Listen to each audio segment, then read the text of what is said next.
Vitamin C আমাদের শরীরের জন্য খুবই গুরুত্বপূর্ণ একটি জিনিস। সেক্ষেত্রে শিশুরা ব্যতিক্রম নয়, শিশুদেরও রয়েছে প্রতিদিন ভিটামিন সি এর একটি চাহিদা। ভিটামিন সি কিন্তু আমাদের শরীরে অনেক কাজ করে থাকে। তার মধ্যে প্রধান কাজ হচ্ছে রোগ প্রতিরোধ ক্ষমতা বৃদ্ধি করা, যা শিশুদের জন্য খুবই দরকারি। এরপর ভিটামিন সি কিন্তু হাড় এবং দাঁতের বৃদ্ধিতে সহায়তা করে, এছাড়া স্কিন ভালো রাখতে সহায়তা করে।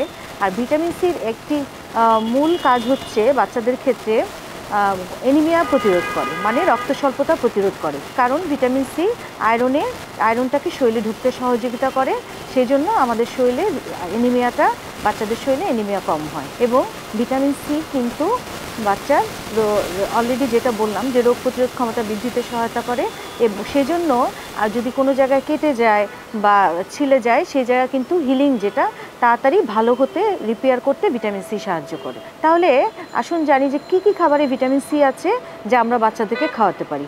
বিভিন্ন ফলের মধ্যে কিন্তু ভিটামিন সি রয়েছে। ভিটামিন সির একটা মেইন উৎস হচ্ছে লেবু, যেটা আমরা বাচ্চাকে খাবারের সাথে রেগুলার দেওয়ার অভ্যাস করতে পারি। তাহলে কিন্তু বাচ্চারা একটা ভিটামিন সির ভালো সোর্স পাবে, এবং খাবারটাও লেবু দিলে একটু মজাদার হয়।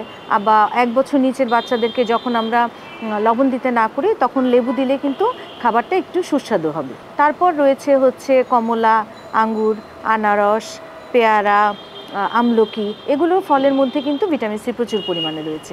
এছাড়া সবজি যেমন হচ্ছে ব্রোকলি, তারপর হচ্ছে আপনার মিষ্টি আলুতেও কিন্তু অনেক ভিটামিন সি রয়েছে, এবং তার টমেটোতেও ভিটামিন সি রয়েছে। তাহলে ভিটামিন সি যেহেতু আমাদের শরীরে আসলে অনেক কাজ করে, এবং বিশেষ করে রোগ প্রতিরোধ ক্ষমতা বৃদ্ধিতে সাহায্য করে, তাহলে কিন্তু আমাদের বাচ্চাদের, এই যে যাদের ঘন ঘন ঠান্ডা কাশি লাগে, তারা যদি রেগুলার ভিটামিন সি খাওয়ান, তাহলে কিন্তু এই ঠান্ডা কাশির প্রবণতাটা অনেকটাই কমে যাবে। তাহলে আসুন আমরা চেষ্টা করি প্রতিদিন আমাদের বাচ্চার খাদ্য তালিকায় ভিটামিন সি জাতীয় একটি ফল বা সবজি রাখার জন্য।